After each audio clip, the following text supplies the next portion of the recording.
ఉషోదయం ప్రేమించు కాపరి ఉషా కిరణాలు ఉదయకాలపు వాక్య ధ్యానమునకు మిమ్మల్ని ఆహ్వానిస్తున్నాం. ప్రార్థన. మా స్తుతులకు ఆధారభూతుడు అయిన గొప్ప దేవ యేసయ్య, ఈ ఉదయకాల సమయానికై వందనములు, స్తోత్రములు. తండ్రి, ఈ ఉదయకాలమున నీ వాక్యము చేత మాతో మాట్లాడము. నీ వాక్యమును అనుగ్రహించి మమ్మల్ని బలపరచుము. తండ్రి, తృప్తిపరచుము. ఈ దినమెల్ల నీ కృపలో నడిపించమని, వినగలిగిన చెవిని, గ్రహించుకునే మనస్సును అనుగ్రహించి ఆశీర్వదించమని యేసు పరిశుద్ధ నామమును అడిగి వేడుకుంటున్నాను పరమ తండ్రి, ఆమేన్. ఈ ఉదయకాలపు వాక్య భాగము యెషయా గ్రంథం 63వ అధ్యాయము 11వ వచనం నుండి 14వ వచనం వరకు వాక్య భాగమును చదువుకుందాం. యెషయా గ్రంథము 63వ అధ్యాయము 11-14వ వచనం. అప్పుడు ఆయన పూర్వదినములను మోషేను తన జనులను జ్ఞాపకం చేసుకొనెను. తన మందకాపరులకు సహకారి అయి సముద్రములో నుండి తమ్మును తోడుకొని వచ్చిన వాడేడి, తమలో తన పరిశుద్ధాత్మను ఉంచిన వాడేడి, మోషే కుడి చేతి వైపున మహిమగల తన బాహువును పోనిచ్చిన వాడేడి, తనకు శాశ్వతమైన ప్రఖ్యాతి కలుగజేసికొనుటకు వారి ముందర నీళ్లను విభజించిన వాడేడి, మైదానములో గుర్రము పడని రీతిగా వారు పడకుండా అగాధ జలములలో నడిపించిన వాడేడి అనుకొనిరి. పల్లమునకు దిగు పశువులు విశ్రాంతి నొందునట్లు యెహోవా ఆత్మ వారికి విశ్రాంతి కలుగజేసెను. నీకు ఘనమైన పేరు కలుగునట్లు నీవు నీ జనులను నడిపించితివి. మనము చదివిన వాక్య భాగములో ఎలాగూ యెహోవా ఇశ్రాయేలులను మోషేకు సహాయము చేసి మోషేతో ఉండి బయటకు తీసుకొచ్చినాడు అన్న కార్యమును మరలా ఒకసారి ప్రవక్త జ్ఞాపకం చేస్తూ ఉన్నాడు. దేవుని యొక్క కృప, ఆయన యొక్క సహాయము ఎంత గొప్పది అని ఇశ్రాయేలీలకు తెలియపరచినట్లుగా ఈ కార్యమును బోధిస్తూ ఉన్నాడు. వారిని ఎర్ర సముద్రమును పాయలు చేసి ఆరిన నేలను నడిపించినాడు. వారు చనిపోతాము అన్న స్థితిలో నుండి జీవమునకు మార్గమును చూపించినాడు.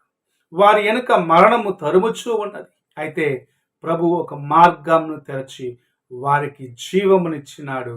వారిని తరుముకుంటూ వచ్చిన మరణము లేకపోతే వారిని తరుముకుంటూ వచ్చిన ఐగుప్తీయులను ఎర్ర సముద్రములో నాశనము చేసినాడు. అలాంటి దేవుడిని వారు మరచి అనేక సార్లు ఆయనను దుఃఖపరిచినారు. ఆ కార్యంని ఇక్కడ ప్రభు జ్ఞాపకం చేస్తూ ఉన్నాడు. ఏడి ఆ ప్రభు, ఏడి వారి మధ్యలో ఉండి గొప్ప కార్యములను చేసిన ప్రభు ఏడి అనే ప్రశ్న ఉంచబడి చూడదు. ఒక భక్తుడు ఇలాగ పాడినాడు, నీ దేవుడు ఏడనుచు నన్ను అడుగుచున్నారు, ఎక్కడున్నావని చెప్పను, ఎలాగున్నావని చూపగలను అని పాడినాడు. ఆకాశంలో అడగరానా, అంతరిక్షంలో అడగరానా అని చెప్పటం మనం చూడగలము.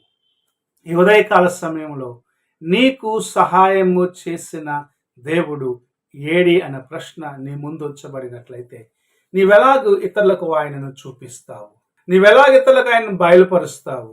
నీ జీవితము ద్వారాగా ఎలాగో ఆయనను కనపరుస్తావు అన్న ప్రశ్న ప్రభు నీ ముందు ఉంచుతూ ఉన్నాడు. అనేక మేళ్లను అనేక సార్లు ఆయన సహాయం నీకు అనుగ్రహించిన తర్వాత కూడా దేవుని మేళ్లను మర్చిన వ్యక్తిగా, దేవుని యొక్క సహాయమును మర్చిన వ్యక్తిగా దేవునికి దూరముగా ఉంటున్నావా?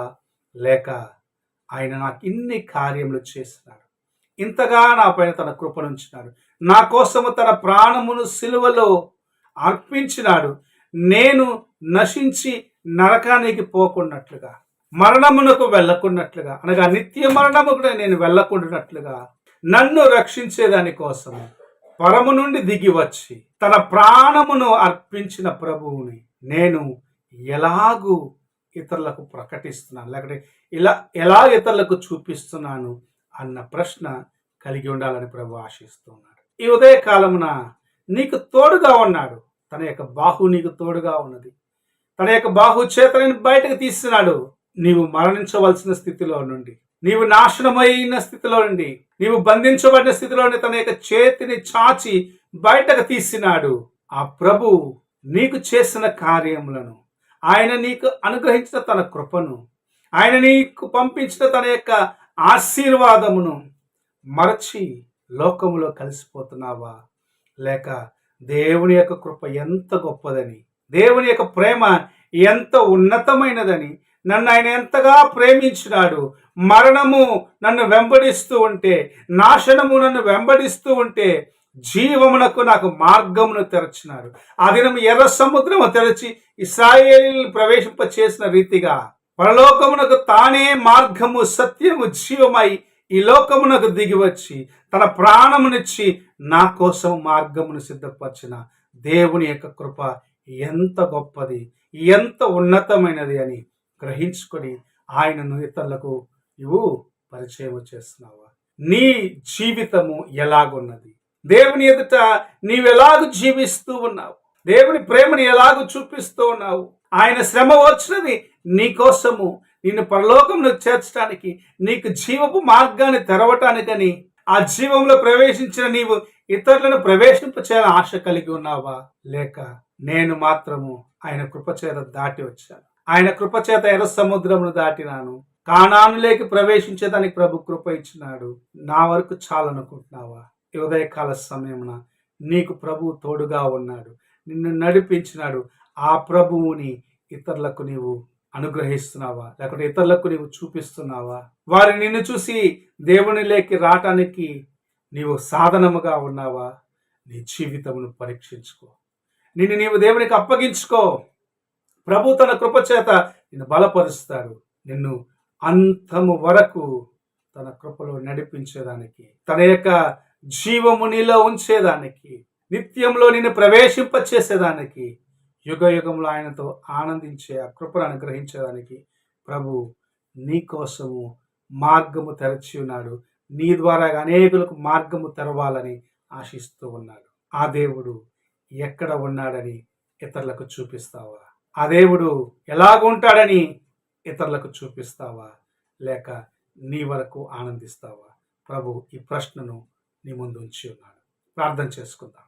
పరిశుద్ధుడైన యేసయ్య, ఈ ఉదయ కాలమున మీరు అనుగ్రహించిన ఈ కొద్ది మాటలను బట్టి వందనాలు చెల్లించుకుంటున్నాం. దేవా, మా దేవుడు, మమ్మల్ని బలపరిచిన దేవుడు, తన బాహు చేత నడిపిస్తున్నవాడు, పడిపోకుండా లేవనెత్తేవాడు, కృంగిన సమయంలో స్థిరపరిచేవాడుగా ఉన్న ప్రభుని, ఆయన ఎలాంటి వాడో ఇతరులకు చూపించగలిగిన అనుభవంలోకి మమ్మల్ని తీసుకొని రమ్మని, మాలో ఉన్న బలహీనతలను క్షమించమని, మాలో ఉన్న అవిధేయతలను తీసివేయమని, నీకోసము జీవించే కృపను దయచేయమని యేసు పరిశుద్ధ నామం అడిగి వేడుకుంటున్నాను పరమ తండ్రి, ఆమేన్. తండ్రి అయిన దేవుని ప్రేమ, కుమారుడైన క్రీస్తు కృప, ఆదరణకర్తైన పరిశుద్ధాత్మక సహవాసం ఇప్పుడు ఎల్లప్పుడూ తోడై ఉండి సదాకాలము నడిపించునుగాక.